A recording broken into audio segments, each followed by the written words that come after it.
14h-16h, Brigitte Lahaie, Sud Radio.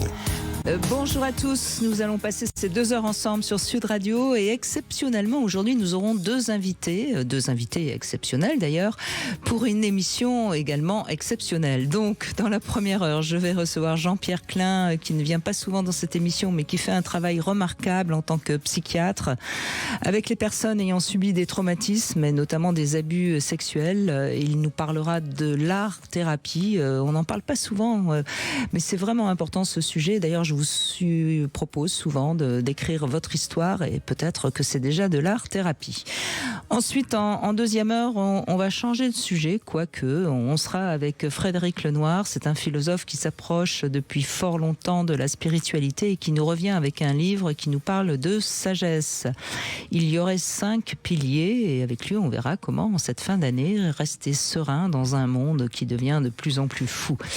Mais bien sûr, cette émission, c'est la vôtre et je vous invite à nous rejoindre, quel que soit le sujet que vous avez envie d'aborder. Vous nous appelez au 0826 300 300. Vous pouvez également envoyer un SMS. Vous envoyez Brigitte au 7 20 18. Merci d'être avec nous. Ça me fait plaisir de vous recevoir, Jean-Pierre Klein.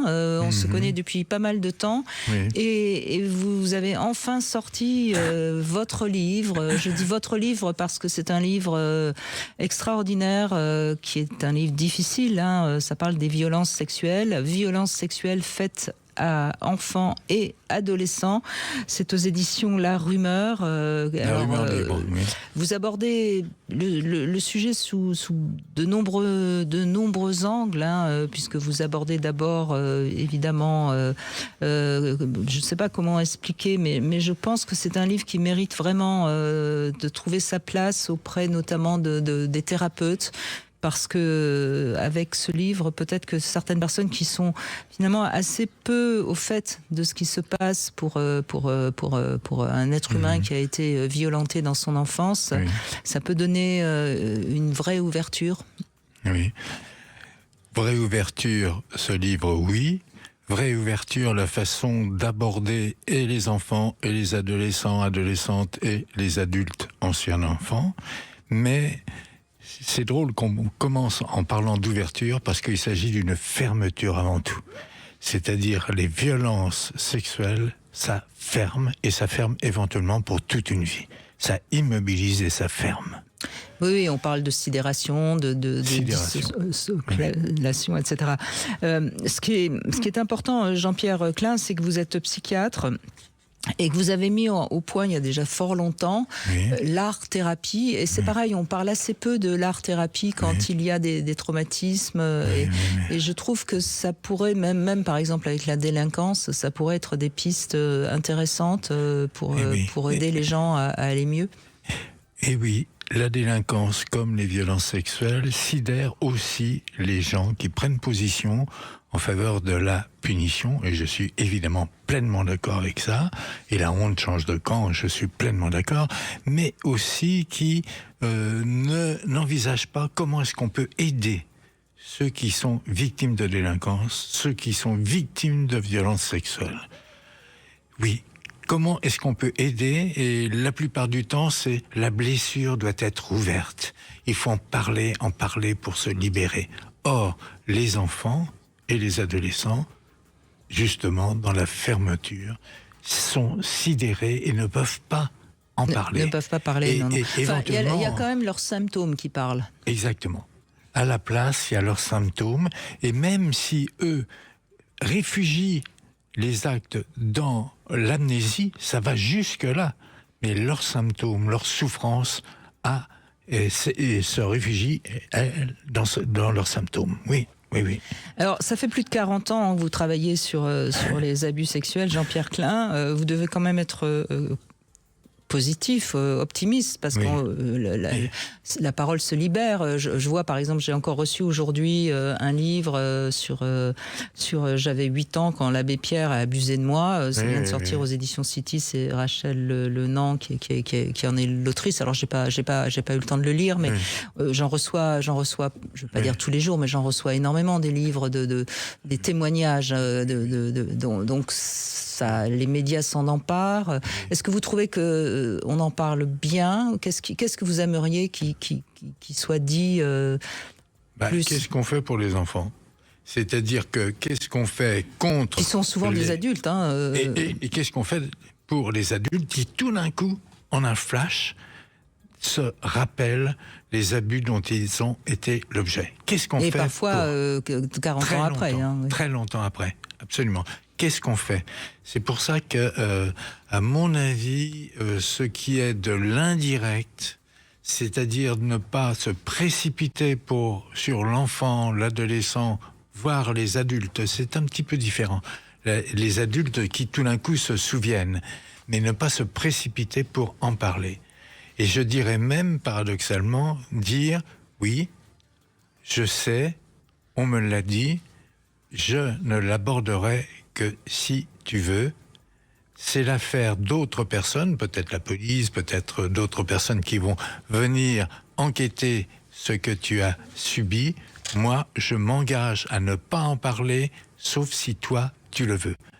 Parce que c'est des fois une violence supplémentaire que de vouloir à tout prix avoir les détails.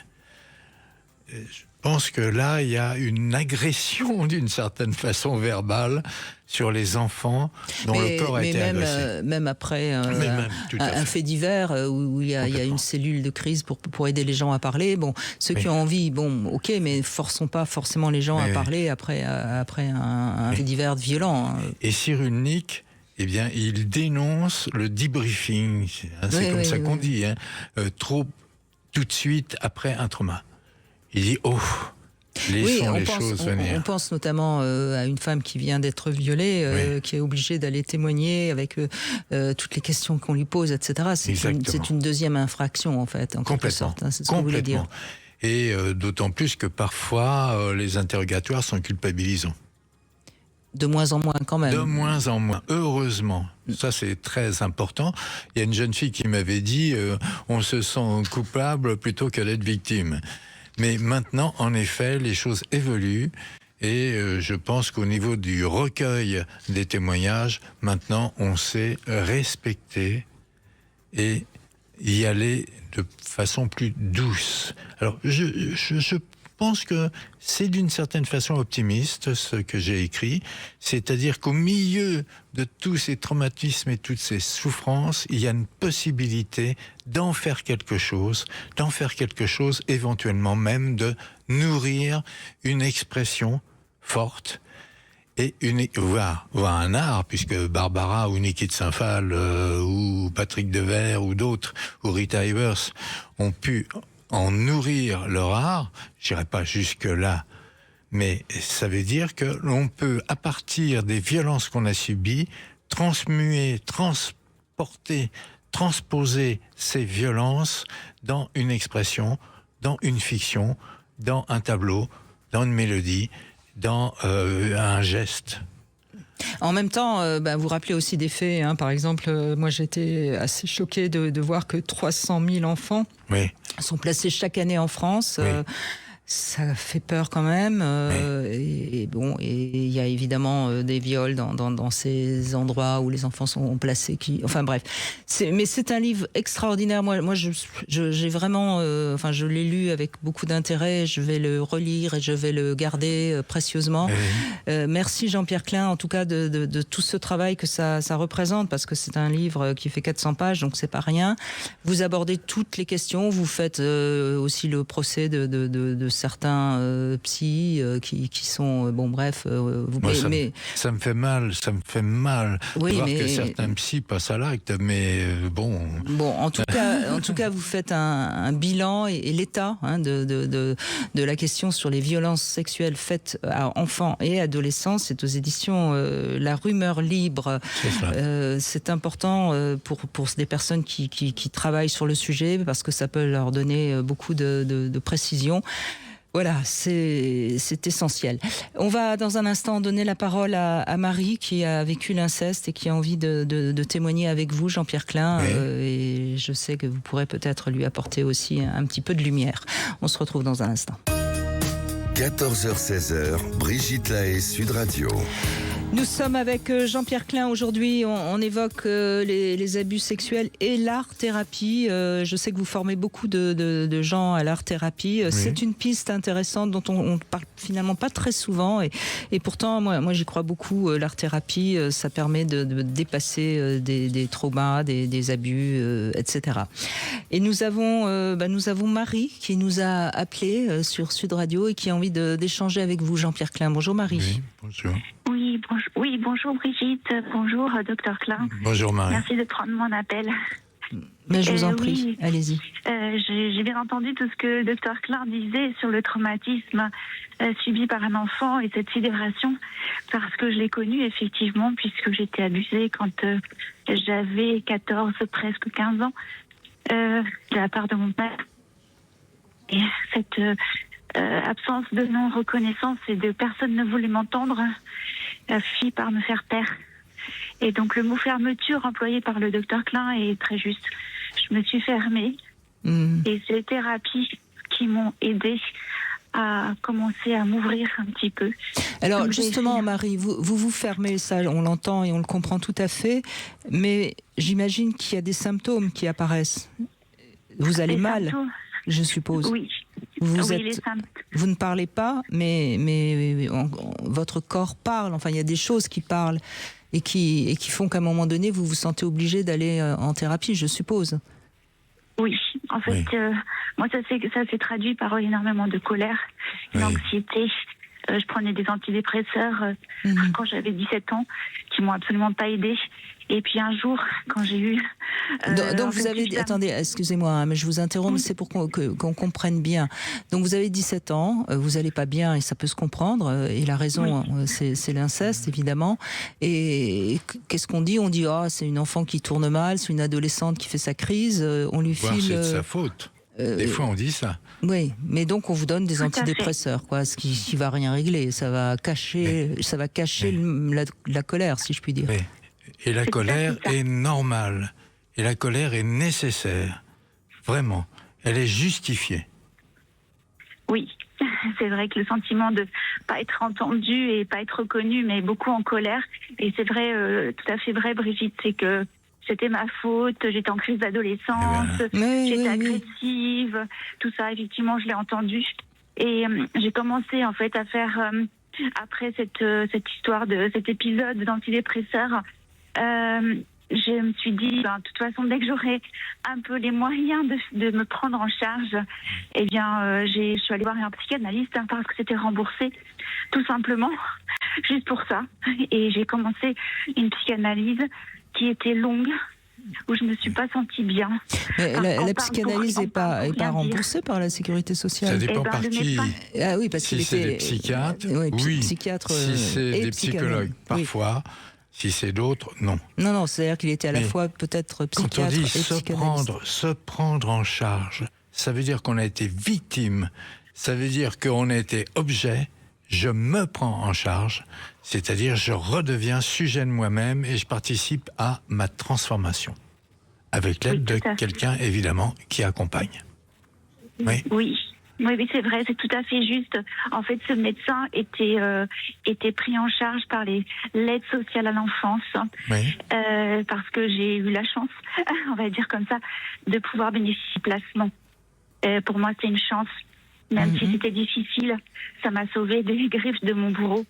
Et c'était pris en charge, donc j'ai réussi à faire des séances, mais pour moi, ça m'a pas aidé du tout, parce qu'en fait, j'avais une écoute moyenne, et le psychanalyste en question, on peut parler, la parole, ça libère, mais ça n'aide pas beaucoup. Oui. Ça m'a pas aidé. Sincèrement. Mais parce que vous l'avez dit, il vous a pas écouté avec beaucoup d'empathie et beaucoup de chaleur humaine. En fait, il vous a écouté, quoi. C'est-à-dire vous avez pu parler, mais sans le sentiment d'être réellement reçu dans votre souffrance. Je peux parler justement de porte fermée. Il y a une façon de faire de l'art-thérapie qui est le théâtre de la réminiscence, c'est-à-dire on dit un souvenir à une troupe qui le joue sous sa direction, et il y a eu quelqu'un qui venait, enfin, sa mère était morte, son père l'emmène avec sa sœur, elle avait 9 ans, et d'un coup, son père l'appelle, il l'emmène dans un autre pays parce qu'ils étaient espagnols, et il l'appelle, et elle ne peut pas s'empêcher d'y aller, et elle nous a dit, la porte s'est refermée depuis, et jamais elle n'a été ouverte. Or, quand la troupe lui a joué son souvenir, elle s'est levée elle-même et elle a dit « Ouvrons la porte ».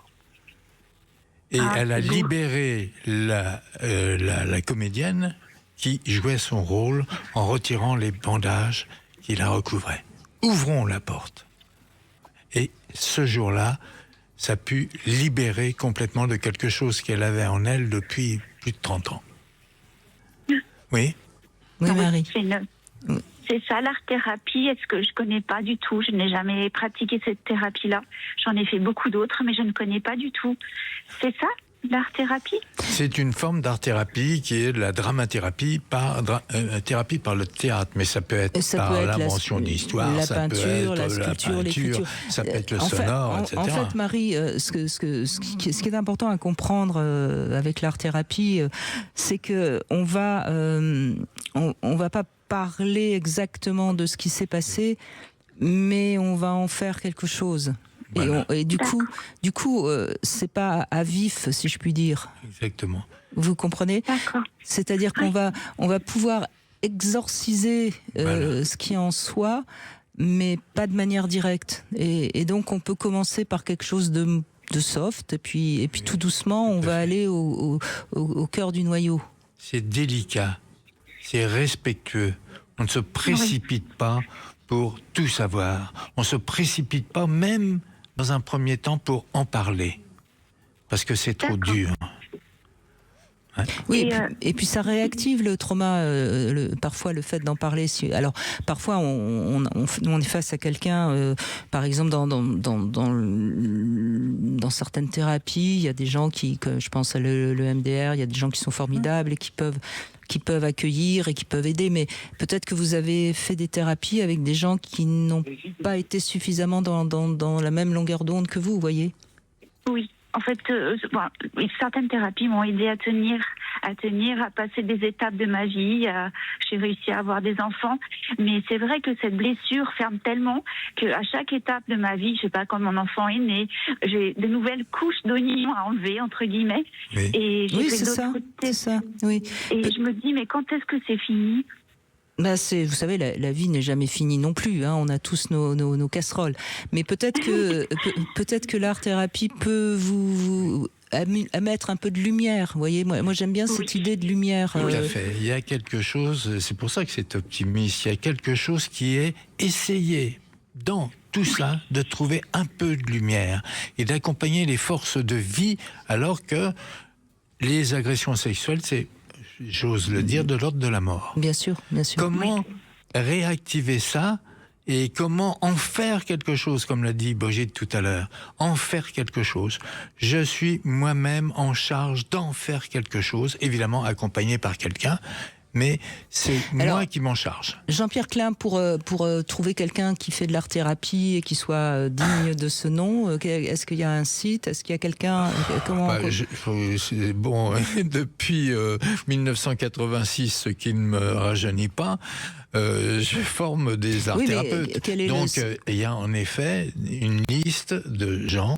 Mais quel est le site le site, c'est INECAT, mais il n'y a pas de liste. On est tellement débordé qu'il n'y a pas de liste. Non, mais Par contre, il y a des gens dont je peux dire que je suis garant, puisque c'est un certificat professionnel, je suis garant qu'on peut leur confier des gens. D'accord. Mais sauf qu'il n'y a pas de liste écrite. J'entends bien, mais donc on s'adresse à vous et on peut vous envoyer un mail. Oui, tout à fait. INECAT, INOCAT, c'est Institut national d'expression, de création, d'art et thérapie. Je peux m'ouvrir absolument à nos diplômés, qui sont des diplômés officiels. Après 3 ans d'études, c'est pas... c'est même assez lourd pour donner des indications, oui. Eh bien Marie, je vous invite vraiment à faire quelque chose de lumineux de ce qui vous est horriblement arrivé.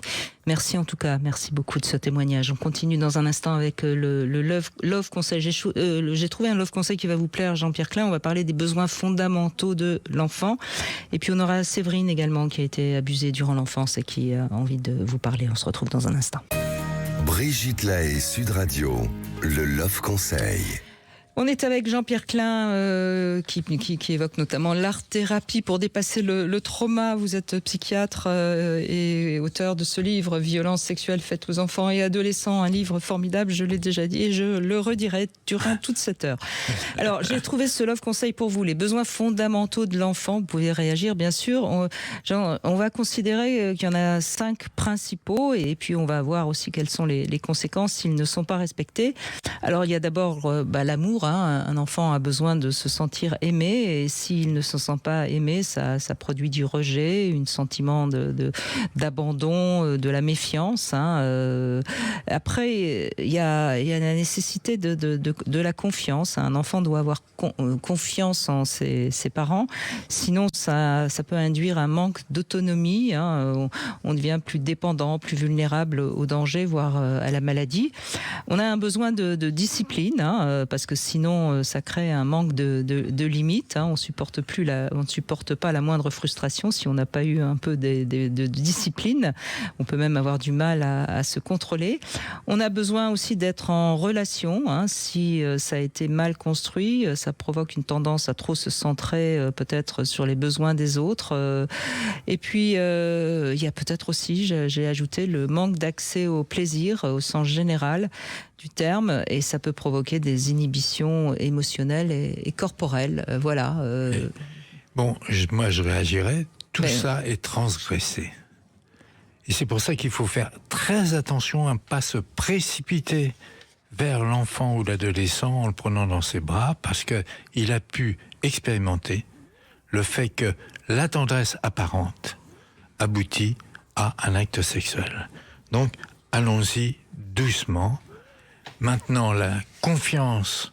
Oui, mais je veux dire, c'est des besoins fondamentaux d'un enfant. Exactement. Et normalement... Comment restaurer ça? J'en rajouterais un, c'est le besoin de jeu. Oui, c'est vrai. Et l'imaginaire. Et l'imaginaire. Oui. Donc, mais là, on est déjà dans des choses plus subtiles, je vais dire. Si déjà tous les enfants avaient ces 5 besoins respectés, la société irait mieux. Oui, mais on peut lui proposer quelque chose qui a l'air d'un jeu sans forcément aborder direct les brutalités. Oui, mais là, je parlais même pas des brutalités, je parlais des besoins fondamentaux qu'on a besoin entre le moment de la naissance et l'adolescence. Tout à fait. Alors, discipline, oui, c'est-à-dire que les enfants, il faut qu'ils aient un cadre qui n'est pas trop rigide ou pas trop laxiste, qui sachent, et justement, la thérapie, c'est ça, et l'art-thérapie, c'est ça, on délimite l'espace où ça va se passer, l'espace où il y aura des dessins, l'espace où on invente des histoires, et on se met en dehors de la réalité qui a été trop blessante. Oui, on fait un pas de côté et on essaie de restaurer l'enfance à travers des jeux qu'on propose. Eh bien, jouer, vous en parliez il y a un instant, justement, au pied du sapin de Sud Radio, ce sont de quoi jouer que je vous propose comme cadeau aujourd'hui, puisque ce sont des boules de geisha de la marque Lelo. Vous pouvez gagner ce cadeau si vous le voulez en envoyant sapin par SMS au 7 20 18. Bonne chance à tous. Et puis on retrouve Séverine, justement, qui a été abusée durant l'enfance. Bonjour Séverine. Bonjour. Bonjour. À vous deux, Brigitte et votre invité. Oui, alors pour ma part, j'ai effectivement été malheureusement victime d'abus sexuels quand j'étais petite, et j'avais 7 ans à l'époque. Et j'ai fait un déni, alors un déni, c'est pas tout à fait un déni, mais j'ai mis ça de côté pendant de nombreuses années. Et puis j'en ai parlé à l'âge de 32 ans. Quand vous dites déni, c'est-à-dire vous l'aviez oublié ou vous n'avez pas osé? Non, c'est pour ça que je vous dis, c'est pas tout à fait un déni. Je l'avais pas oublié, mais j'avais bien mis. C'était présent en moi. Alors pour utiliser le terme, vous aviez clivé, c'est-à-dire vous aviez rangé ça dans un placard et vous aviez refermé la porte. C'est ça, tout à fait. Donc j'ai refermé gentiment la porte, on va dire. Sauf que la porte s'est ouverte, donc sans que je m'y attende du tout, hein, d'ailleurs, sans que ce soit prévu, prémédité. Enfin donc. Ouais, c'est vrai que c'est souvent ça. Hein, on met ça de côté, on croit qu'on va faire avec, et tout d'un coup il y a une sorte de retour qui nous se jette à notre tête, et c'est très très violent. Hein. Oui, tout à fait. Donc, et en fait, je l'ai évoqué pour l'une des premières fois quasiment, un gynécologue qui m'a posé la question s'il m'était rien arrivé, parce que bon, j'étais régulièrement sujette à des mycoses, enfin des maladies au niveau vaginal, et puis d'autres maladies, d'autres symptômes. Et puis donc, il m'a posé la question à plusieurs reprises lors d'un rendez-vous, et je ne sais pour quelle raison, en tout cas, c'est sorti. Donc, et parce que je m'y attendais absolument pas, et voilà pourquoi j'étais pas prévue. Il m'a donc j'ai pas fait d'art-thérapie proprement dit après pour travailler sur le sujet, mais j'ai fait autrement. Alors au départ, il m'a conseillé de faire de la sophrologie. Oui, pourquoi pas, parce que c'est aussi un travail sur le corps, oui. Oui, voilà, ce que j'ai tenté de faire, sans grand succès, on va dire, pour ma part. En tout cas, j'ai pas vu de résultat. Alors peut-être que j'étais pas prête, ou peut-être que... Alors moi, je pense que c'est une chose que je vais dire, Jean-Pierre Klein, vous pouvez réagir, bien sûr. Je crois qu'il n'y a pas une thérapie meilleure que l'autre, mais il y a des bons thérapeutes, et puis il y en a des moins bons. J'ai un peu tendance à penser ça, vous voyez. C'est aussi tout ce qu'on porte, et on y croit. On n'y croit pas, oui, et puis c'est on la est relation. trop dans la tête. Le problème de l'art-thérapie, c'est qu'on est aussi dans le corps, dans la sensibilité. Je suis 100% pour l'art-thérapie, mais il y a d'autres thérapies qui peuvent fonctionner bien aussi. Sûr. C'est-à-dire que c'est aussi une rencontre entre un patient et un thérapeute, Séverine. Et vous n'étiez peut-être pas la bonne patiente pour ce thérapeute, qui n'était pas le bon thérapeute pour vous. Je crois que... Oui, aussi, peut-être, oui, tout à fait. Donc voilà. Donc après, je me suis orientée, parce que bon, le fait d'en avoir parlé, ça a émergé, enfin ça a réveillé surtout pas mal de choses, et je voulais avancer donc par rapport à cette situation. Et donc après, en termes de thérapie que j'ai pu faire, j'ai fait des consultations avec un psychologue en fait. Donc avec même 10 psychologues différents sur le sujet, et les deux m'ont permis et aidé de bien avancer, et d'enlever, on va dire, les mots, parce que les mots MOT et MAUX dans les deux sens, que j'ai pu vivre et avoir, et durant toute cette période, parce que ça a émergé 25 ans après. Et ça a duré une bonne dizaine d'années. Ce qu'il faut comprendre, je le dis plus pour ceux qui nous écoutent, hein, Séverine, c'est qu'au moment où vous rouvrez la porte, et que c'est difficile, c'est lourd, c'est douloureux, vous avez besoin d'aide, et finalement ces thérapies, ce sont quoi? Ce sont des béquilles qui vous permettent de ne pas tomber, si je puis dire. Oui. C'est ça qu'il faut aussi comprendre. Et donc ça vous permet d'avancer clopin-clopant, mais au moins ça vous permet d'avancer. Oui. On est des béquilles, c'est pas nous qui faisons tout le travail, on aide au travail, on aide la personne à s'en sortir par elle-même, avec nous à côté. C'est ça. Oui, c'est ça, tout à fait. Parce que bon, quand c'est arrivé, quand c'est sorti, et quelques années encore plus tard, ça a été, je l'ai pris presque de pleine face, quoi. Je veux dire, ça a été un boomerang quand même, donc très douloureux, très très douloureux. Oui, mais vous savez, quand ce gynécologue vous parle de vos mycoses, et qui sont peut-être dues à quelque chose, vous étiez prête à l'entendre à ce moment-là. C'est pour ça que vous l'avez entendu. Peut-être que 2 ans avant, vous l'auriez pas entendu. Vous voyez, c'est ça aussi. Alors après, il a peut-être pas été tout à fait comme il aurait dû, on ne sait pas, mais vous étiez prête à l'entendre. Et puis ensuite, il y a tout le chemin qu'il faut faire, qui est long, qui est lourd, et qui est un chemin difficile pour tout le monde, mais unique pour chacun, quoi. Mais quel extraordinaire. C'est extraordinaire quand on en sort. tout Oui, ce complètement, chemin c'est ce que qu'on a j'allais eu. dire, voilà, tout à fait ça. Alors ça m'a pris, ça m'a duré 10 ans. Alors peut-être que voilà, mon chemin à moi est long. Peut-être que pour certains c'est moins long et d'autres plus long. Enfin, peu importe. Toujours est-il que pour moi ça a été une dizaine d'années assez douloureuses parce que ça a réveillé pas mal de choses. Mais aujourd'hui j'en suis sortie.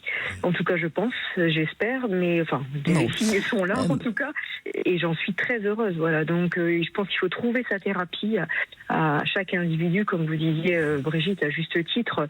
Il y a une thérapie, il n'y a pas une thérapie unique, en tout cas pour tel protocole, mais une thérapie et un thérapeute pour un individu peut-être. Voilà. Donc il faut trouver la sienne, il faut trouver la bonne, et je pense que moi je l'ai trouvé de cette façon. J'avais tenté le MDR aussi, ça ne m'a pas aidé non plus. Donc j'ai besoin d'avoir des éléments un peu plus concrets pour ma part, en tout cas. Donc, N'hésitez pas à expérimenter. Et si au bout de 2 ou 3 fois ça ne marche pas, n'hésitez pas à changer de méthode et changer de thérapeute. Oui, c'est ce que j'avais fait à l'époque, et voilà, donc d'où je me suis orientée vers les psychologues qui m'ont quand même très très bien aidée, et aujourd'hui voilà, j'en suis bien. Alors aujourd'hui justement, vous n'avez plus de mycose ? Non, du tout. Du tout. C'est curieux quand même. Hein. Ah, mais totalement. Alors, justement, c'était l'un des sujets de vos dernières mardi, émissions, là, justement, voilà, tout à fait. Et j'y ai pensé aussi.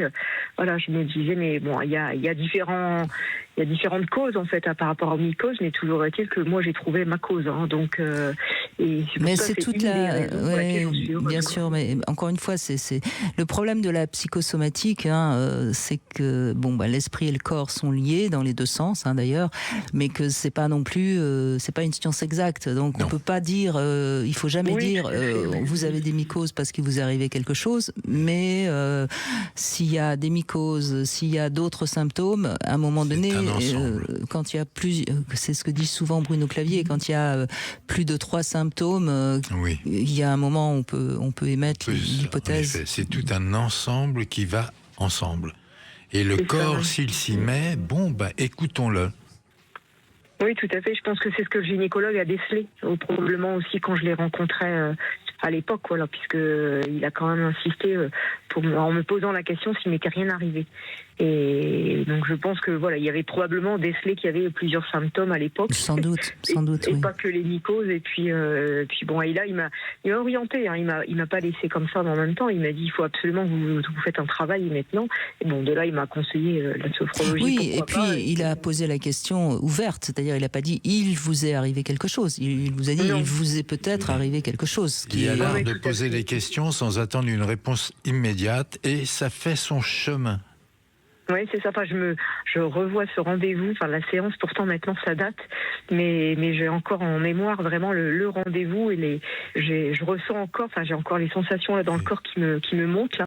Quand il m'a posé la question et quand j'ai craqué, quoi. Donc je me suis effondrée, et puis j'ai fini par parler. Donc après tout le travail a été fait, mais en tout cas, j'invite tout le monde à trouver sa thérapie, voilà, que ce soit art-thérapie ou autre, pour avancer sur et puis sortir de ce on va dire presque un enfer, quoi. En tout cas pour ma part. Des fois, c'est très long. Moi, j'accompagne aussi les gens en psychothérapie. Il y a quelqu'un qui tournait autour pendant 3 ans. C'est au bout de 3 ans que tout d'un coup, alors que moi, je m'en doutais, mais je ne lui ai pas dit. C'était à elle de le découvrir. Au bout de 3 ans, voilà, avec cette aspiration, ça me revient. Bien sûr, il faut laisser à chacun son chemin, comme on dit. En tout cas, merci de votre témoignage, qui est un témoignage positif finalement, Séverine, parce que visiblement on l'entend à votre voix, hein, ça a fait son chemin, hein, je crois. Oui, tout à fait. C'est pour ça que j'invite beaucoup, toutes les femmes et les hommes, hein, aussi, voilà, qui ont pu connaître malheureusement cette perversité, de pouvoir se faire accompagner surtout, et de ne pas rester seul, et de ne pas avoir honte, parce que voilà, c'est la culpabilité qui m'a accompagnée malheureusement pendant de nombreuses années, et grâce à la psychothérapie, j'ai pu enlever aussi cette culpabilité. Voilà. Mais à l'âge où ça s'est passé, vous n'avez pas eu de soutien assez. Et là aussi, c'est une autre question. À cet âge-là, qu'est-ce qu'on peut faire ? Bien sûr. Merci beaucoup Séverine. Dans un instant, on va avoir Noah aussi qui a envie de parler de ce traumatisme. Et Jean-Pierre Klein est toujours avec nous, évidemment. 14h-16h, Brigitte Lahaie, Sud Radio. Nous sommes toujours avec Jean-Pierre Klein qui est avec nous. Vous êtes thérapeute, non, vous êtes psychiatre surtout. C'est important parce que ça, oui, je sais bien, mais je pense que c'est important aussi de rappeler que vous êtes d'abord psychiatre, ce qui donne peut-être encore plus de poids à ce livre magnifique dont je parle depuis 14 heures et donc je le rappelle, c'est un livre où vous abordez tous les angles des violences sexuelles faites à enfants et adolescents. C'est aux éditions La Rumeur Libre. Et c'est vraiment, je l'ai dit et je vais le redire, c'est vraiment un livre que je conseille à toute personne qui s'intéresse au sujet parce qu'il y a énormément de pistes, de réponses. Et puis vous faites un état des lieux aussi historique, puisque vous abordez aussi la question du viol au siècle dernier, etc. Et on va conclure avec Noah qui est avec nous. Merci de prendre la parole. Bonjour Noah. Bonjour Brigitte, bonjour Jean-Pierre. Bonjour. Donc là, on va parler de viol, puisque c'est à 15 ans que vous avez une relation sexuelle non consentie. Vous n'aviez pas envie. Alors, c'était avec un amour de jeunesse plutôt. Et en fait, c'était pas quelque chose que je voulais faire. Mais il arrive à avoir cette manipulation psychologique en fait qui m'a poussée à le faire. Mais c'était pas pour moi que je le faisais, c'était pas le moment que. D'accord. Mais vous êtes dans ce qu'on appelle une sorte de sidération qui fait que vous ne savez pas dire non et que vous vous laissez faire. C'est bien ça ? Après, il y avait le côté amoureux en fait, donc c'était un peu compliqué. D'accord. Donc c'est pas réellement un viol au sens violent du terme. Mais c'est très compliqué parce qu'aujourd'hui, on considère que c'est un viol et puis en même temps, ce que je veux toujours mettre comme nuance, je crois que vous comprendrez Noah, c'est que peut-être que le garçon, comme vous ne vous êtes pas défendu et que vous n'avez rien dit, ne s'est pas rendu compte que vous n'étiez pas consentante. C'est juste cette nuance-là que je veux faire, même si j'entends votre souffrance et j'entends que pour vous, ça c'en est un. On est bien d'accord. Oui, bien sûr. Et si je peux conseiller un livre, c'est Mémoires de fille de Annie Ernaux. Oui. Qui raconte aussi comment elle a pu ou elle n'a pas pu dire non. C'est magnifique. Oui, bien sûr, j'ai lu ce livre. Mais c'est tout le problème d'ailleurs des femmes. C'est-à-dire que là, vous le dites bien, c'était votre amoureux. C'est ça, exactement. Et c'est toute la différence entre un jeune homme qui, lui, a sa pulsion sexuelle, il a une érection, il bande, il a envie, et puis vous êtes amoureuse et vous êtes sous l'emprise de l'amour, et ça se passe malgré vous. Et tout le monde pense que c'est la norme, c'est-à-dire ne pas tenir compte du désir de la femme. Et c'est là où il faut repenser à la merveilleuse phrase de Camus, un homme ça s'empêche. Sauf qu'un adolescent, ça a du mal à s'empêcher. Mais oui, il y a certains modèles, c'est l'âge en effet de découvrir ça. Et c'est pour ça qu'il faut prévenir les jeunes filles qu'un homme, qu'un jeune homme, c'est parfois violent par sa pulsion, ce qui encore une fois n'excuse pas. Mais je crois que c'est vraiment important. Et vous étiez pas assez prévenu, c'est-à-dire que je pense qu'aujourd'hui peut-être avec tout ce qu'on entend et le MeToo a quand même fait bien avancer les choses. Peut-être que vous auriez été un peu plus prévenu et que vous auriez pu vous dire non mais je veux pas ça, pas ça ou pas maintenant, pas tout de suite. Pas maintenant. Voilà. C'est ce que j'ai fait, donc il était au courant que c'était pas quelque chose que je vous lui avez dit. Oui, il était au courant, ça faisait un an qu'on était ensemble et comme je vous ai dit en fait vers la fin de la relation il y a eu cette pression psychologique donc c'est-à-dire il vous a dit si tu veux pas je te quitte ou des choses comme ça. Ouais voilà c'était un ça chantage. Et voilà en fait c'était de la chantage affectif c'est ça donc au final c'est de la manipulation. C'est ça. Exactement. C'est de la manipulation. Il y a de la manipulation là-dedans. Donc, il y a la négation de l'autre comme pouvant avoir son avis et son désir à lui. C'est de la perversion, pour utiliser un mot psychologique. Exactement. Et vous vous êtes fait avoir parce que vous étiez amoureuse. C'est ça. Et du coup, l'année qui suivait, parce qu'on est restés 2 ans ensemble, je pense qu'en 2 ans de relation, on a dû être couchés ensemble 3-4 fois. Parce qu'en fait, je n'y arrivais pas. Et même à l'heure actuelle, je n'y arrive pas. D'accord. Donc pendant 2-3 fois, vous acceptez un acte dont vous n'avez pas envie. En fait, je me suis dit, la première fois, elle a été faite, donc maintenant... Bien sûr. Et vous aviez mal ? La première fois, oui, c'était horrible. Je lui ai demandé pendant l'acte d'arrêter, mais après, vous connaissez les jeunes. Voilà. Bien sûr. Et les autres fois, vous avez eu mal aussi ? J'ai fait du vaginisme pendant très longtemps. Donc là, actuellement, je suis un gynéco et tout, etc. par rapport à ça, mais on pense plus que c'est un blocage psychologique, en fait, que autre chose. Le vaginisme vient certainement de quelque chose qui a été traumatique. C'est-à-dire que vous avez c'est ça. C'est un traumatisme qui reste ancré dans votre corps. Vous avez beau intellectuellement comprendre, il y a quelque chose dans le corps qui pour l'instant ne passe pas. Et je pense que là, vous avez besoin d'un travail sur le corps qui peut vous libérer. Mais un travail sur le corps, pas forcément ciblé sur le sexe. On est bien d'accord. Un travail sur le corps, rétablir la relation avec son corps, rétablir le plaisir de son corps, hors du plaisir sexuel qui n'a pas forcément à être forcé dès le début. Je pense que le mot confiance, pour vous, Noah, doit avoir du sens. C'est-à-dire que votre corps ne fait plus confiance. Oui. C'est ce qui se passe en fait actuellement. J'ai rencontré quelqu'un il y a 1 an de ça à peu près. Et on en est venu à se disputer plusieurs fois parce que dans 1 an, il n'a jamais réussi à me toucher. J'ai jamais réussi à lui donner l'autorisation de me toucher. Parce Mais que il le respecte. Il le respecte, oui et non, parce que malheureusement, il y a eu beaucoup de choses derrière, donc des tromperies et tout, etc. Mais après, on culpabilise. On dit que c'est à cause de nous, en fait, parce que voilà, on n'y arrive pas. Oui, mais est-ce que cet homme, vous avez le sentiment qu'il vous respecte en tant qu'individu ? Oui.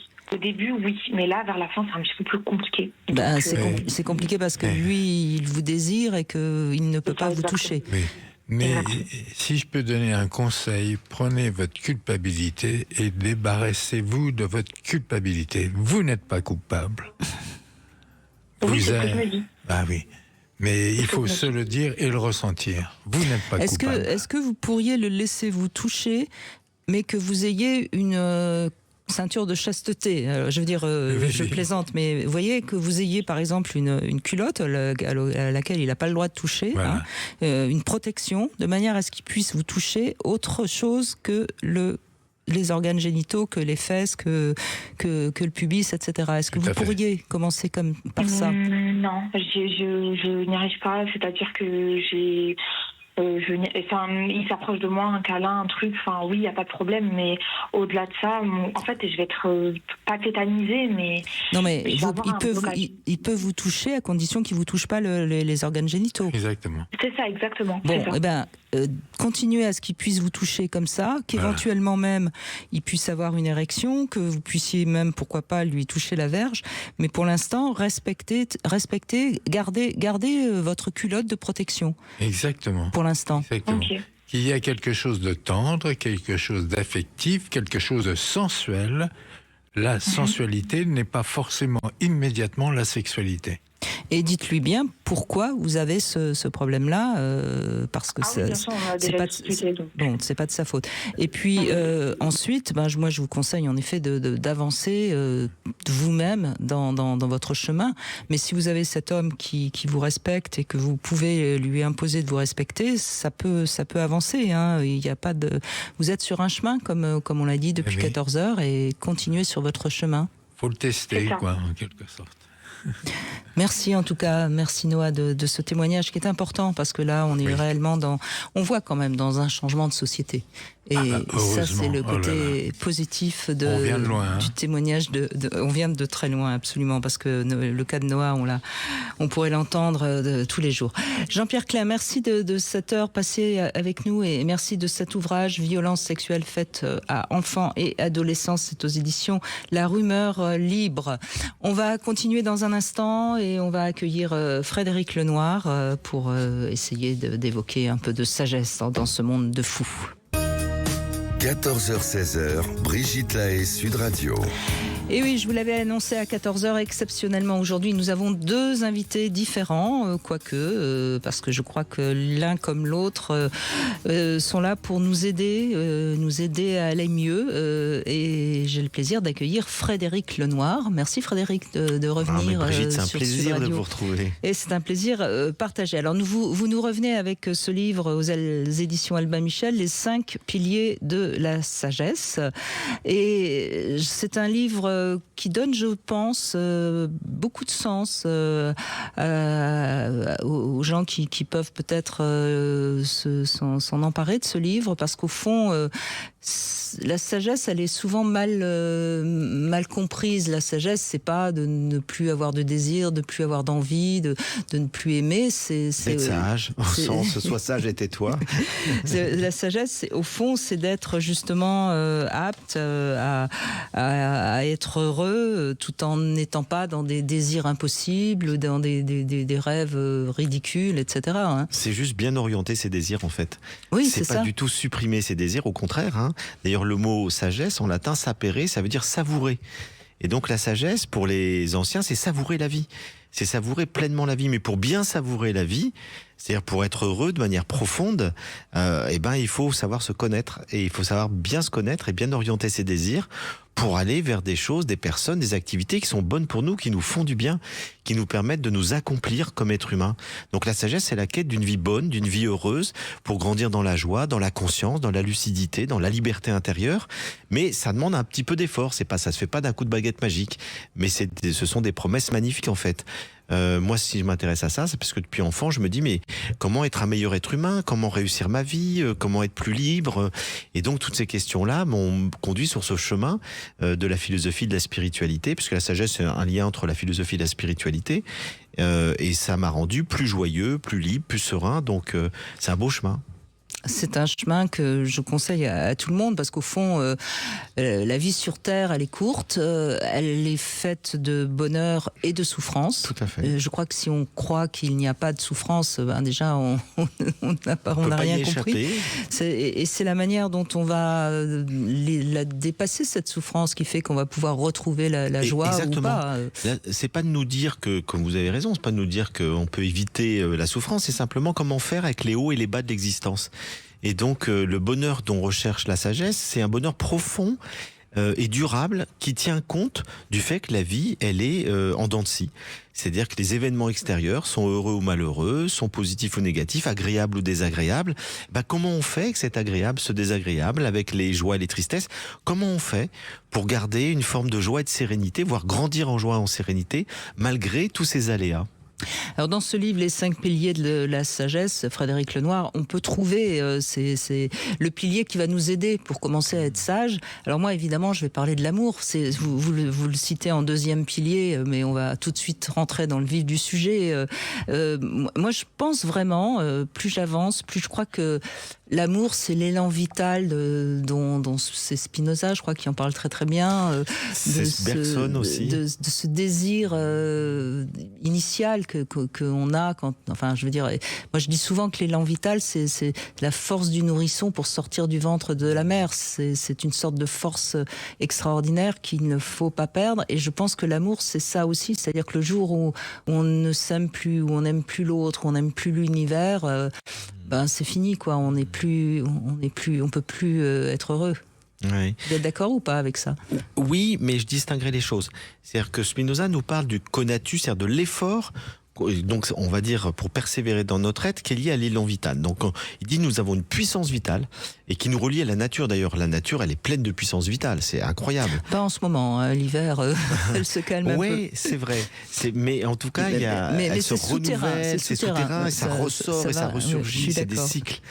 Et donc, en fait, l'élan vital, ça traverse toute la nature, tout le mouvement de la vie. Et l'être humain, il a cette puissance vitale qui le pousse à s'accomplir, à se réaliser, à grandir, à s'améliorer, à être meilleur, et puis à grandir sur le plan physique, sur le plan matériel. Donc il y a cet élan vital. Mais l'amour, c'est un tout petit peu autre chose. C'est-à-dire que tout un certain nombre de grands courants philosophiques et spirituels nous disent qu'il y a un amour universel qui est présent dans l'univers. C'est-à-dire qu'au fond, l'univers est porté et maintenu en harmonie. C'est pour ça que c'est un cosmos et pas un chaos, à cause de cet amour universel. Mais ça, c'est une option philosophique. C'est quelque chose, je dirais, tout le monde n'est pas d'accord là-dessus. Vous avez des courants qui vous disent, il n'y a rien du tout, et puis c'est à nous d'aimer. Vous croyez pas que quand on a cet élan vital qui reste intact, on le voit, cet amour? Voilà. Alors je pense que quand on est relié à sa vitalité intérieure forte, on est connecté, je dirais, notre cœur est connecté à un amour qui nous dépasse. Moi, c'est ce que j'ai expérimenté enfant, en voyant un jour, je me souviens, un événement où je regardais simplement dans la nature, c'était l'hiver, il y avait du givre sur les arbres, un rayon de lumière et des faisans qui se sont levés à 3 mètres de moi, magnifiques et tout. J'ai pleuré de joie et d'amour, tellement c'était beau. Donc l'émerveillement pour moi devant la beauté du monde, puis après devant un tas d'autres expériences que j'ai vécues, m'ont ouvert à cet amour universel qui est présent. Pour les Grecs, ça s'appelle agathon, c'est la bonté du monde. Pour Jésus dans l'évangile, c'est agapé, c'est Dieu, c'est comme amour universel. Chez les bouddhistes, c'est karuna, c'est la compassion universelle. Donc c'est l'idée qu'il y a un amour universel et on peut s'y ouvrir ou pas. C'est-à-dire qu'on peut ouvrir son cœur et être relié à cet amour universel qui maintient le monde en harmonie, ou se couper et s'enfermer dans son ego. Et si on est enfermé dans son ego, on se coupe de l'amour universel. Et à ce moment-là, on recherche juste notre alors intérêt. Justement, l'ego, c'est un terme que, bien sûr, que je connais bien, mais qui me paraît pas si simple à comprendre pour la majorité des gens.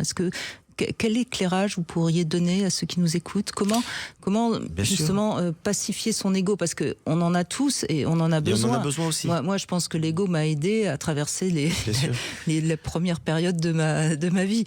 Mais il faut me laisser quelques minutes parce que c'est pas simple à expliquer. Je sais bien. C'est pour ça que je vous donne le...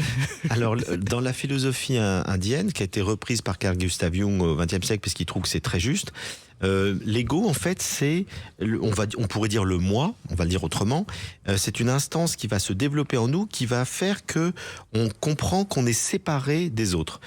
C'est le petit enfant qui découvre après quelques mois qu'il est distinct de sa mère et que quand sa mère lui sourit, il peut sourire, etc. Et donc il va comprendre qu'il est séparé, que c'est un individu séparé. Et l'ego est nécessaire parce que si on n'avait pas d'ego, on serait psychotique. Donc ça nous permet de nous protéger. Pourquoi l'enfant va chercher son intérêt? Parce qu'il va développer son ego, mais il va se protéger de la maltraitance. Il va dire c'est pas bien, c'est pas normal que je souffre, etc. Donc l'ego est nécessaire. Il va nous permettre de nous fortifier, de rechercher notre intérêt, mais il a un gros inconvénient, c'est qu'il va nous séparer des autres. C'est-à-dire qu'on peut, pour notre intérêt, être égoïste, c'est-à-dire au sens je respecte pas les autres, je casse les jouets de mon petit frère, je cherche que ce qui m'intéresse moi.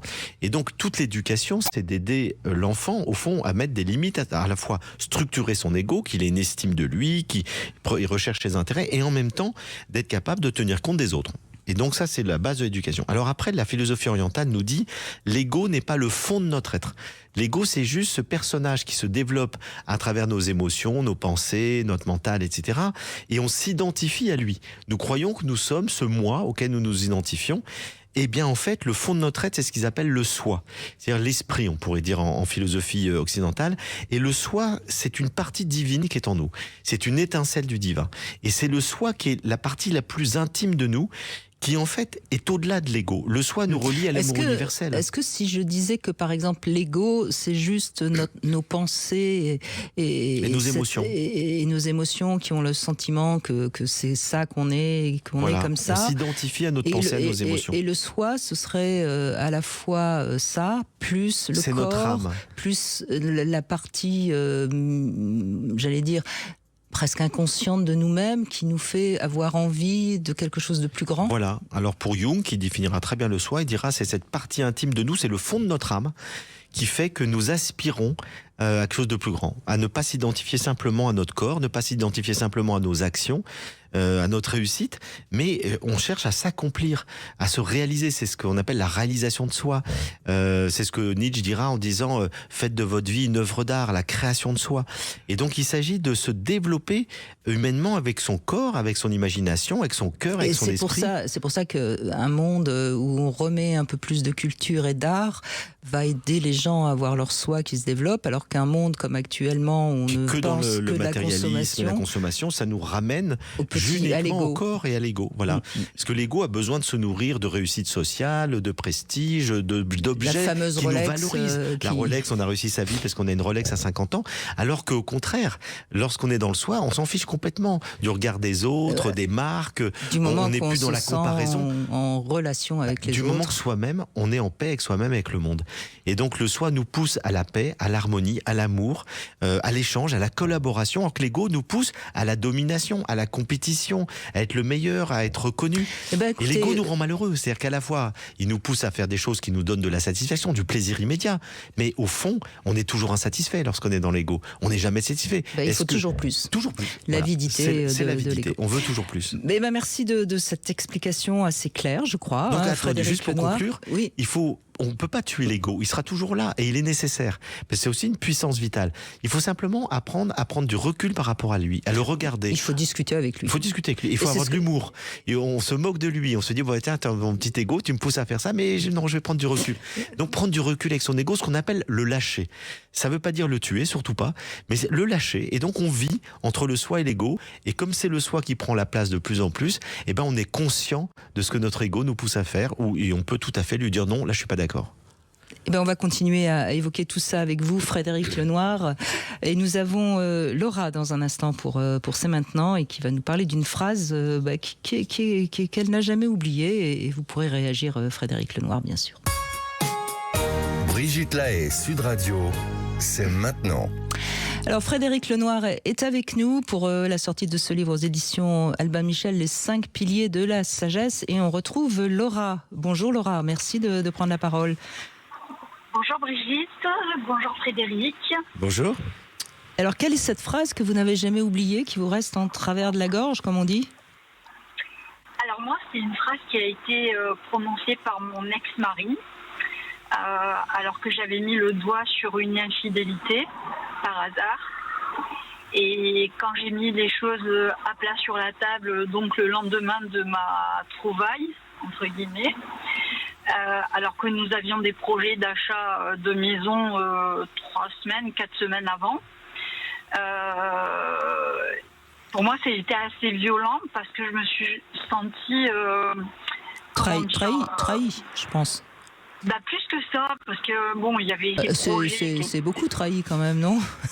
Oui, mais je veux dire, il y avait ces projets en route, etc. Et donc pour moi, ça a été assez violent.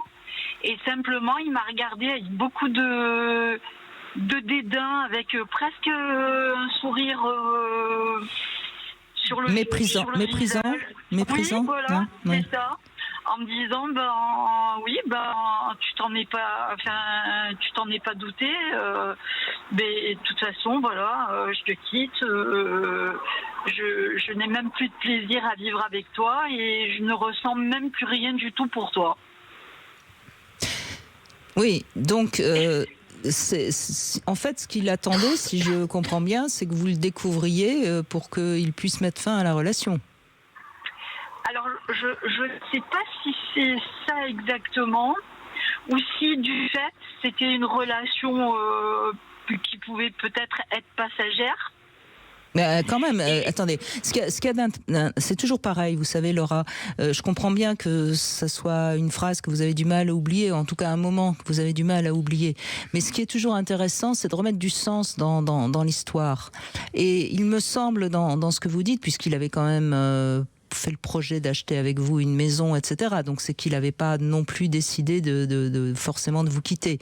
Ce qu'on peut craindre ou comprendre, après tout on y met les mots qu'on veut, c'est que peut-être cet homme, se sentant découvert, plutôt que de s'excuser ou de se sentir coupable, il vous balance cette horreur à la figure pour que son ego, pour revenir sur le problème de l'ego, pour que il garde le beau rôle. C'est-à-dire que bon, bah, écoute, oui, ça fait longtemps que j'ai une maîtresse, tu t'es jamais rendu compte de rien, t'es vraiment une pauvre fille, quoi. Et à ce moment-là, il prend le beau rôle en quelque sorte vis-à-vis de son ego, évidemment, parce que vis-à-vis de nous, non.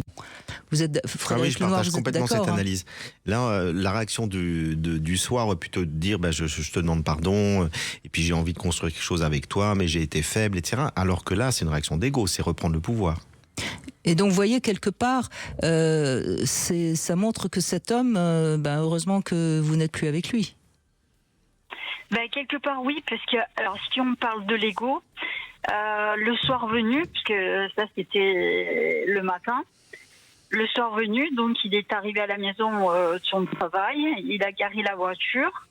Moi, j'étais absente, mais j'arrivais à ce moment-là. Et d'un coup, je l'ai vu avec ses chemises sur les cintres, etc. Et je le regarde et je lui dis, alors, pour de bon, tu pars?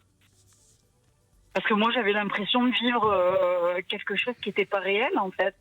J'arrivais pas à imaginer ce qui m'arrivait. Et il me dit, oui, tu m'as demandé de partir, donc tu vois, j'exécute. Mais Laura, il faut vraiment que vous sachiez que de toute façon, il serait parti à un moment ou à un autre. Vous avez précipité son départ, si je puis dire, en découvrant. Mais quelque part, il avait qu'une envie, c'était de partir, je pense. Je le ressentais pas comme ça, puisque les projets étaient en route. J'entends bien, mais voyez, ça montre bien non seulement un problème d'ego, mais un problème de lâcheté aussi. Bref, n'ayez pas de regrets, Laura. Vraiment, comme Brigitte, je pense qu'il faut avoir aucun regret. Non, mais vous inquiétez pas, j'en ai pas. Mais je veux dire, sur le coup, c'est vrai que c'est des phrases qui marquent. Oui, mais voyez, Laura, c'est un problème. D'ailleurs, moi, je fais le rapprochement avec toutes ces ruptures qui se passent en ghosting, où on n'ose même plus appeler les gens pour dire que c'est fini ou pas. Enfin, il y a aujourd'hui une manière de ne plus avoir d'éthique, pour revenir sur vos 5 piliers de la sagesse. Franchement, cet homme qui vous fait des projets et qui en même temps vit une relation sexuelle à côté, il n'y a pas de problème avec la fidélité ou l'infidélité, c'est pas ce que je veux dire. Mais au moment où vous le découvrez, au lieu d'accepter la communication qu'il doit y avoir entre deux personnes qui sont ensemble, il se conduit d'une manière tout à fait insupportable. C'est ça. Est-ce que c'est son attitude justement qui m'a choquée plus que la phrase, et ça a fait un tout? Non, mais un tout, en fait. Non, mais ce qui est très difficile pour vous, c'est que vous découvrez son infidélité. Bon, je pense que vous aviez beaucoup de doutes et que c'est pour ça que vous arrivez à la découvrir. Je pense que vous aviez ça faisait quelque temps que vous vous doutiez qu'il y avait quelqu'un d'autre. Mais vous vous attendez éventuellement à des excuses ou en tout cas à un dialogue possible. Et qu'est-ce qu'il fait? Il vous méprise, donc c'est une double peine, si je puis dire. Et c'est normal que vous ayez vécu ce moment de manière presque traumatique. C'est ça. Vous comprenez? Exactement ça. Parce que là, vous aviez besoin d'un peu d'amour et de compassion, et vous êtes presque, vous êtes rejeté comme si vous étiez le responsable. Vous voyez? Comme un déchet. Oui, un déchet, je veux dire, vous étiez ensemble depuis combien de temps? Ça faisait 7 ans. 7 ans, oui. Donc, ça veut dire que pendant 7 ans, vous étiez avec un homme qui vous prenait comme un objet et non pas comme un sujet. Et sincèrement, soyez ravis qu'il soit parti. Parce que vous auriez peut-être acheté cette maison ensemble et on ne sait pas trop ce qui se serait passé et comment ça se serait terminé. Ah oui, peut-être mal, oui. Donc vraiment, dites-vous bien que c'est normal que ce soit traumatique pour vous, mais c'est plutôt bien que ça se soit fini. Tout à fait, je pense aussi. Mais c'est normal que vous ayez du mal à oublier, mais vraiment, vous voyez bien que son attitude n'est pas une attitude responsable et c'est pas une attitude de quelqu'un de bien. D'accord ? Oui, tout à fait. Merci Laura, merci beaucoup en tout cas. On va continuer avec Christophe dans un instant qui a envie de nous raconter comment il devient plus sage justement. On se retrouve dans un instant. Brigitte Lahaie, Sud Radio, le sexe au conseil. Eh bien, Frédéric Lenoir, mieux faire l'amour, voilà les 5 petites leçons que je vais vous donner, pas à vous spécialement, hein, mais à ceux qui Donc nous il y a les 5 piliers de la sagesse et les 5 conseils pour mieux faire l'amour. Et voilà, j'ai pas fait exprès, tiens, j'aurais pu faire exprès d'en trouver 5, mais je pense que j'aurais pu en trouver 10 de toute façon. Alors d'abord, je crois qu'il faut retenir que la pénétration n'est pas obligatoire pour une relation sexuelle, parce que faire l'amour sans se pénétrer, ça oblige à faire fonctionner son imaginaire et à mieux se servir de ses mains, de sa bouche et de que sais-je encore. Faire l'amour ailleurs, à un autre moment que d'habitude, ça fait un peu de surprise et c'est bien aussi pour la libido. Qu'est-ce que j'ai marqué d'autre aussi? Ah oui, alors le coït, tester de temps en temps un peu plus immobile ou un peu plus endiablé, parce qu'on a tendance à avoir toujours le même rythme et c'est bien de bouger un petit peu de rythme de temps en temps.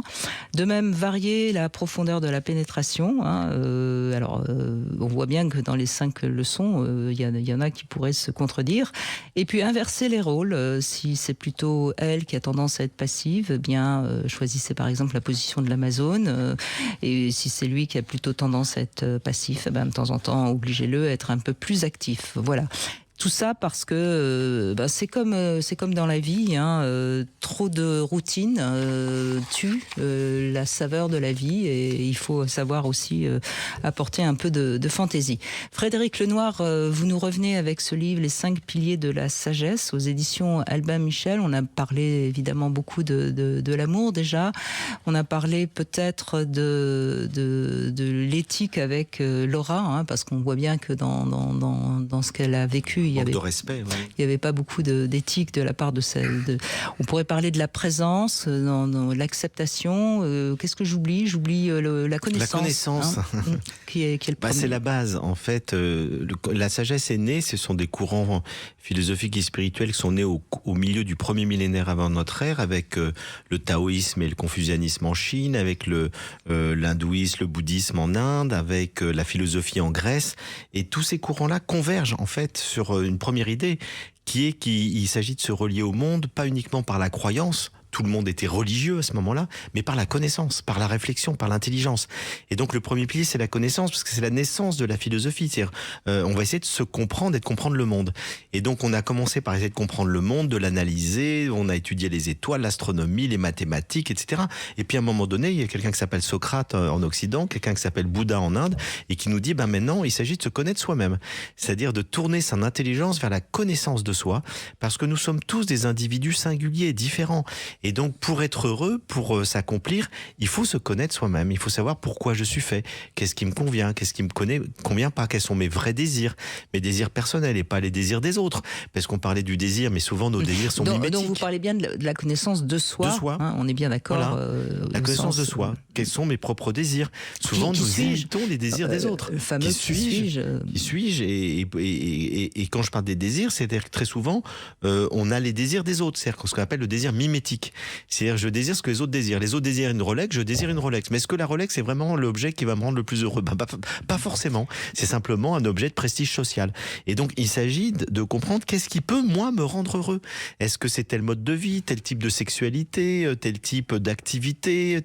Et donc ça, il faut se connaître, faire ce travail d'introspection, d'observation de soi. Et puis après, le relier tout de suite à l'amour. Puisque c'est le deuxième grand pilier. C'est-à-dire qu'au fond, il y a un amour universel qui traverse le monde.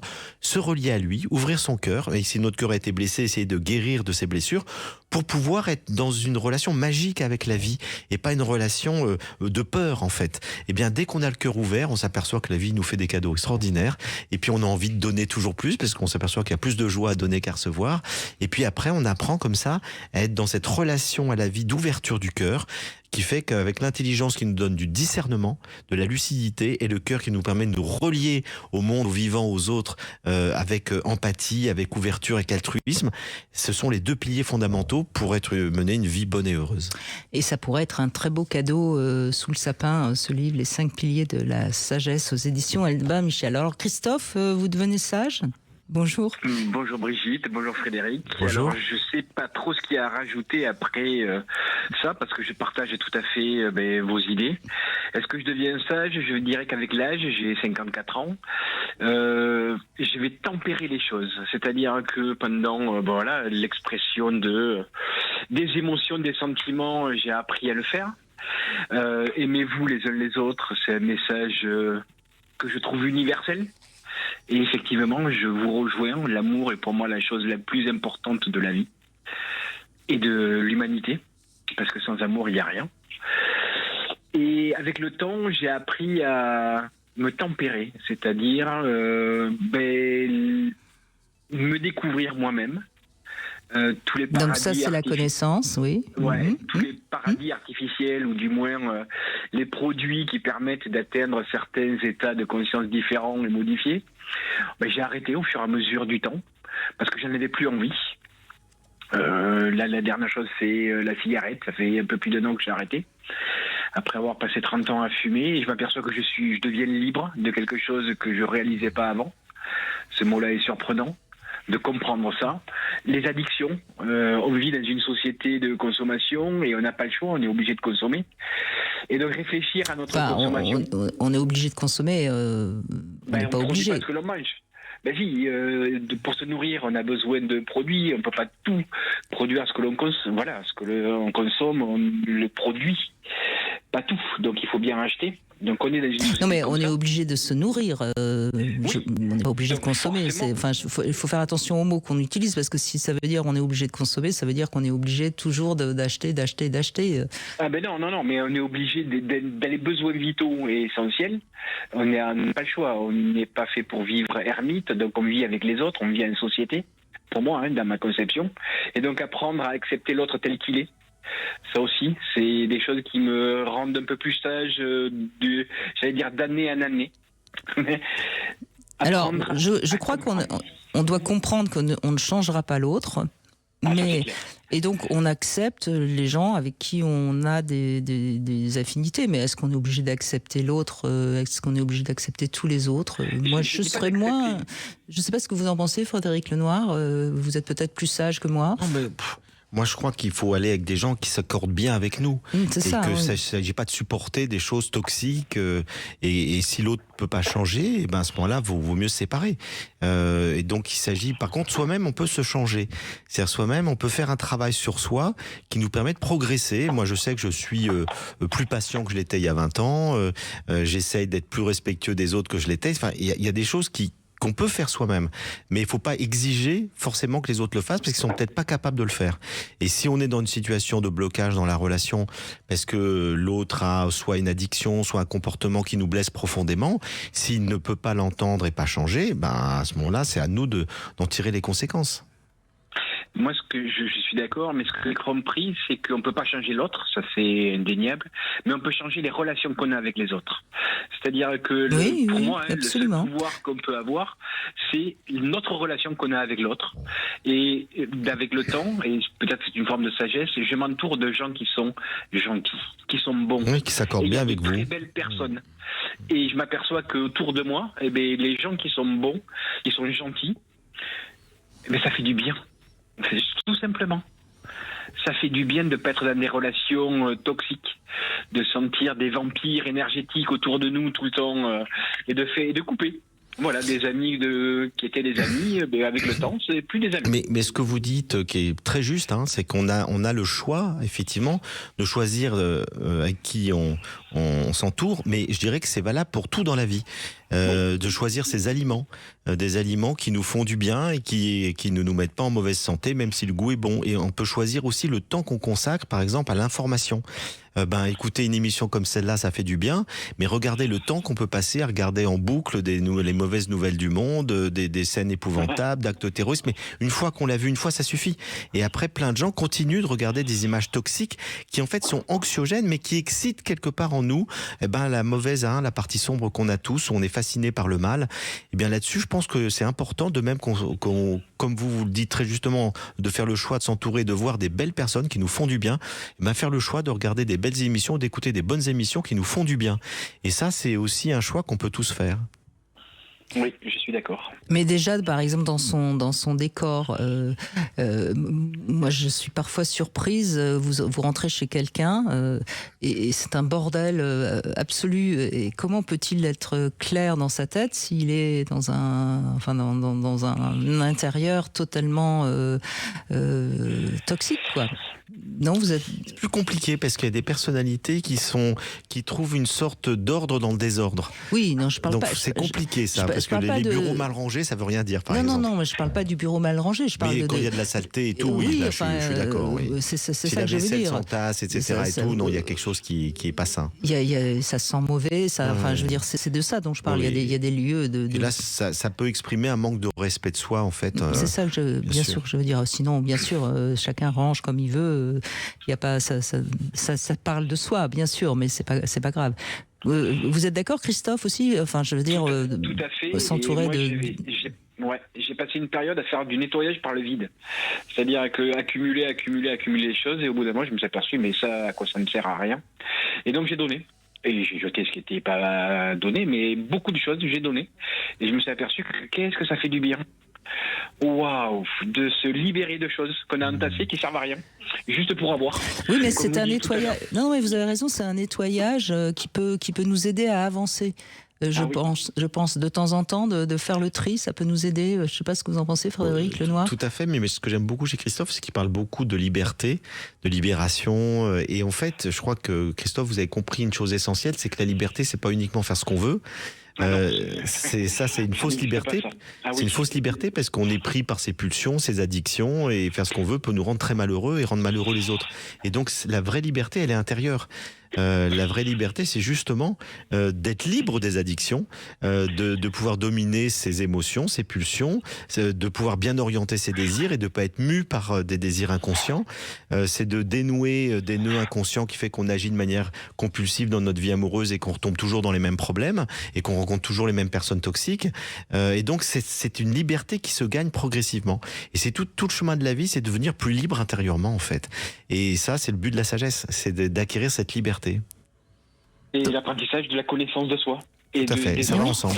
Mais vous avez donc, on va vous décerner la médaille de la sagesse, hein, Christophe. Je crois que vous En tout cas, dans la compréhension des choses. Après, il faut le mettre en acte. Oui. Mais il a arrêté de fumer, et vous avez fait plein de belles choses, plein de beaux choix. Et alors, le dernier pilier de la sagesse dans le livre de Frédéric Lenoir, Christophe, c'est quelque chose auquel je tiens beaucoup parce que pour moi, c'est l'intelligence la plus importante chez l'être humain, c'est l'acceptation. Et je trouve que l'intelligence adaptative est une intelligence indispensable. On l'a vu pour l'humanité, mais j'ai envie de dire, on le voit pour chaque individu. Un individu qui est capable de s'adapter, c'est un individu qui, pour moi, est intelligent. Absolument. Et on n'a pas le choix. Voilà, en l'acceptation, justement, c'est distinguer ce qui dépend de nous de ce qui dépend pas de nous. Ce qui dépend de nous et qu'on peut changer, tant mieux. Je suis face à une injustice, et ben je vais essayer d'agir pour réparer cette injustice. Je tombe malade, je vais essayer de me soigner. Et puis si mon mal est incurable, ben là je suis devant quelque chose qui ne dépend pas de moi.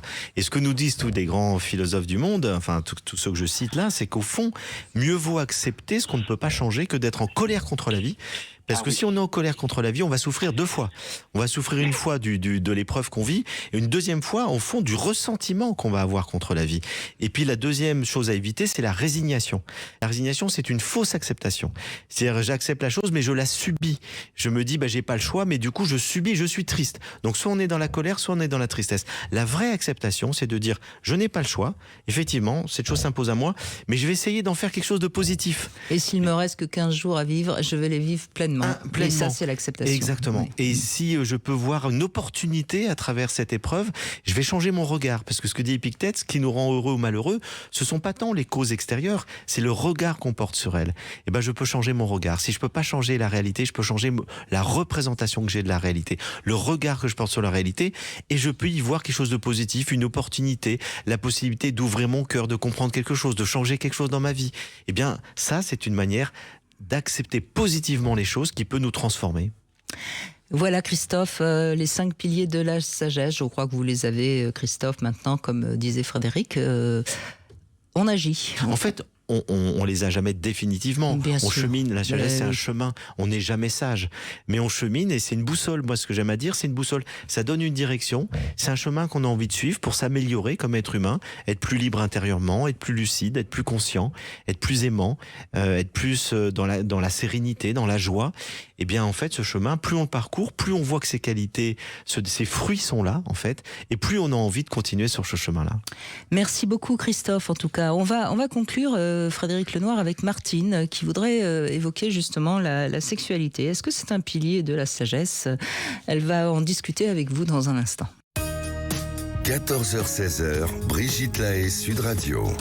Frédéric Lenoir est avec nous, c'est aux éditions Albin Michel, les 5 piliers de la sagesse, un joli livre à offrir pour Noël, je trouve.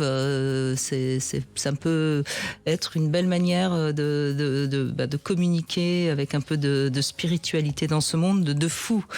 Bonjour Martine. Bonjour Brigitte, bonjour Frédéric. Bonjour. Je suis ravie parce que je suis une assez grande fan de Monsieur Lenoir. Merci. Voilà, j'ai lu quelques-uns de vos livres. Vous avez bien raison Martine, d'être fan Ouais. de Frédéric Lenoir. Alors vous voulez échanger avec lui, est-ce que la sexualité est un pilier? Allez-y, il vous écoute. Oui, tout à fait. Moi, je pense que la sexualité, en fait, fait partie du chemin et du travail sur soi. Ça nous permet, en fait, d'explorer à la fois nos désirs, nos parts d'ombre aussi. Et donc, forcément, ça rentre pleinement dans ce cheminement spirituel. Voilà, c'est indissociable pour moi. C'est intéressant, oui. Moi, j'ai évidemment mon avis, mais je laisse Frédéric Lenoir réagir. Moi, je mettrais un bémol. C'est-à-dire que je pense que pour la plupart des êtres humains, oui. La sexualité, d'abord parce que c'est une puissance qui est là en nous, une libido, et que il faut la travailler, il faut vivre avec, il faut, elle doit participer, c'est Eros chez les Grecs, participer à la construction de notre être. Et puis, comme vous avez tout à fait raison de le dire, ça permet de travailler sur la relation, sur le corps, mais aussi sur l'esprit. Enfin, la sexualité englobe beaucoup de choses. Après, je mettrais un bémol, c'est qu'il y a quand même des êtres lumineux qui n'ont pas vécu de leur sexualité, qui l'ont sublimé, si vous voulez. Et donc, il y a des grands maîtres indiens, Ramana Maharshi, Ananda Mayi, le Dalai Lama. Il y a toute une série de grands maîtres spirituels ou des moines dans la tradition occidentale qui ont sublimé leur sexualité. Mais c'est rare, très peu y arrivent. Beaucoup ont essayé et ont chuté très bas. On connaît ça. C'est tous les prêtres qui sont sombrés dans la pédophilie, etc. Parce qu'ils ont voulu faire l'ange et ils ont fait la bête. Donc là-dessus, je dirais que c'est dur à faire, mais que certains y arrivent. Donc je dirais pas que la sexualité est un pilier universel de la sagesse. Ce n'est pas, ça ne touche pas tout le monde. Alors, mais pour 90% des gens, oui, dans notre vie, oui, mais c'est vous dites bien qu'ils l'ont sublimé. Sublimé, ce qui est un travail très difficile. Et donc, ils ont fait quelque chose de leur libido, puisqu'ils l'ont sublimé. Complètement. Ils l'ont pas. Ils ont travaillé dessus. Vous voyez, moi, ce qui me rend Ils l'ont pas étouffé, en fait. Ils l'ont pas absolument. étouffé. Et ils l'ont projeté sur, par exemple, sur Dieu. Oui. Et donc, ils ont mis leur sexualité dans la relation érotique au divin. Quand on travaille un peu la psychanalyse, on sait que si on sublime, on ne refoule pas, on le met pas de côté. Pour moi, les personnes qui aujourd'hui se disent asexuées, Martine, j'y crois pas. Oui, ça, je suis d'accord avec vous. Tout à fait. Et c'est là où je suis complètement d'accord avec vous, Martine. Je pense que ça ressemble à du rejet, en fait. Je pense que c'est une peur. Et puis encore une fois, dans notre libido, on n'est pas égaux. C'est-à-dire qu'il y a des personnes qui ont des pulsions très fortes. Et puis il y a des personnes qui ont des pulsions beaucoup plus sublimables, j'ai envie de dire. C'est vraiment un chemin personnel. Donc à partir de là, c'est propre à chacun. Chacun a son histoire, chacun a son développement en fait. Mais ce que j'ai bien aimé dans ce que vous disiez, et je vais faire réagir Frédéric Lenoir, vous parliez de nos parts d'ombre. Et je trouve que la sexualité nous emmène bien dans nos parts d'ombre, justement. C'est très vrai. Ça peut. C'est très vrai. Il y a Jung que je cite souvent dans ce livre parce que je trouve que c'est un psychanalyste qui a dit des choses tellement profondes sur l'humain. Il nous dit on ne devient pas lumineux en regardant la lumière, mais en traversant ses propres obscurités et en les rendant conscientes. Et un bon moyen de traverser ses propres obscurités, c'est qu'on peut les découvrir aussi à travers nos sexualités. On va voir à travers nos sexualités des parts de nous qui peuvent être... Jung en sait quelque chose. Jung, c'est quelque chose. Il a une vie sexuelle extrêmement intense. Mais en fait, c'est vrai dans la sexualité, c'est quoi l'ombre? C'est à la fois nos fragilités, nos peurs, nos pulsions de domination de l'autre, qui peuvent aller jusqu'à des pulsions criminelles. Même nos pulsions destructrices de nous-mêmes. Tout ça de nous-mêmes, exactement. Et tout ça peut s'exprimer de manière symbolique ou à travers un langage corporel dans la sexualité. Et donc c'est un moyen de connaître la part d'ombre de soi et de l'autre. Et on voit très bien, on peut avoir dans la sexualité à un moment donné un côté dominateur, on veut absolument presque chosifier l'autre dans nos fantasmes sexuels. Mais c'est important de le reconnaître, de l'identifier et peut-être de le transmuter. Oui, c'est ça. Et de l'accepter aussi. Et de l'accepter, voilà. Oui, absolument. Et on peut avoir des fantasmes terribles, et à partir du moment où ce sont des fantasmes qui pourraient détruire l'autre, on ne passe pas à l'acte. Mais au moins, on est conscient de ces parts d'ombre qui sont parfois, en effet, très violentes. Donc la traversée de l'ombre, on peut le faire à travers la sexualité qui va nous apporter une conscientisation, une expression de ces parts d'ombre qu'on n'imaginait pas. Puisque on peut pas, par exemple, il y a des personnes qui pensent qu'elles sont très respectueuses des autres et tout, puis d'un coup ils ont des pulsions sexuelles de destruction de l'autre. À ce moment-là, ils en prennent conscience. Et le fait d'en prendre conscience, c'est déjà se libérer en partie de cette pulsion, en tout cas de ne peut-être, comme vous le disiez très justement, de ne pas passer à l'acte dans la vie. Et puis il y a autre chose, Martine, Frédéric, je ne sais pas si vous réagirez, mais que je trouve très intéressant, c'est ce que disent certains sages d'ailleurs, le moment de l'orgasme, c'est le seul moment où n'importe qui peut sortir de soi. Oui. Vous voyez ce que je veux dire? C'est-à-dire c'est le seul moment où il y a une sorte d'extinction de l'ego, une sorte d'élévation, et c'est pour ça peut-être que c'est un moyen d'arriver un petit peu à la sagesse. Qu'est-ce que vous en pensez, Martine, Frédéric? Qu'est-ce que vous avez envie d'en dire? Alors, moi, personnellement, j'ai vécu même des expériences assez extraordinaires pendant un acte sexuel et notamment pendant un orgasme, qui sont très liées justement à l'aspect spirituel, puisque j'ai vécu quelque chose de particulier. Moi, j'ai considéré ça comme une sortie de corps. Oui. Alors... oui. Voilà, j'ai pas su trop l'analyser, ça date un petit peu maintenant, mais ce qui est sûr, c'est que il doit vraiment se passer quelque chose à ce moment-là, effectivement, qui est très lié au divin, en fait. Et je pense qu'on peut vivre des choses assez extraordinaires, et même qui peuvent guérir. Voilà, il y a beaucoup d'aspects, je trouve, intéressants. Mais je suis tout à fait d'accord avec ça et d'accord avec ce que disait Brigitte, c'est qu'il y a un lâcher de l'ego. C'est-à-dire qu'à un moment donné, on lâche prise, on n'est plus dans le mental, on n'est plus dans l'ego. Il y a quelque chose qui nous dépasse et on lâche tout. Et ça peut être vraiment une rencontre avec le sacré. Et tout à fait, on peut faire des expériences divines. D'ailleurs, il y a des gens quand ils jouissent, ils disent mon Dieu, mon Dieu. C'est même s'ils savent pas très bien ce qu'ils disent, pourquoi ils le disent, c'est qu'inconsciemment il peut y avoir oh my God. On a vu ça dans plein de films. Et c'est qu'il y a quelque chose qui est vrai. C'est-à-dire que on est plutôt dans le soi, on est plutôt dans quelque chose qui fait que on touche à un amour universel, au sacré en fait. Et ces moments-là, c'est des moments de grâce qui durent pas longtemps, mais qu'on peut vivre dans la vie spirituelle lorsqu'on est dans un travail de spiritualité avancé. On peut vivre des expériences mystiques qui sont très proches d'expériences de type orgasmique. Ah oui, complètement. Ouais. Eh bien, on va conclure, si vous le voulez bien, avec ça. Après tout, la sagesse. Ne renions surtout pas la sexualité, mais ça, c'est pas du tout votre propos de toute façon, Frédéric Lenoir, évidemment. Mais c'est important parce qu'on a souvent tendance, avec ce mot sagesse, à nier ce qui fait l'humain, c'est-à-dire notre ombre, nos mauvais penchants, notre violence. Au contraire, c'est les intégrer, les reconnaître et les intégrer. Et c'est en ça que ce livre, je vous le conseille évidemment. Merci Martine, merci Frédéric Lenoir, ça s'appelle Les 5 piliers de la sagesse, c'est aux éditions Albin Michel. Tout de suite, vous retrouvez Alexandre Delevanne pour C'est votre avenir. Lundi, on sera avec Yves Pslati. On va vous aider à être un peu plus sexophile et un peu moins sexophobe. C'est le grand pari de Yves Pslati. Il vous donnera plein de très très bons conseils lundi.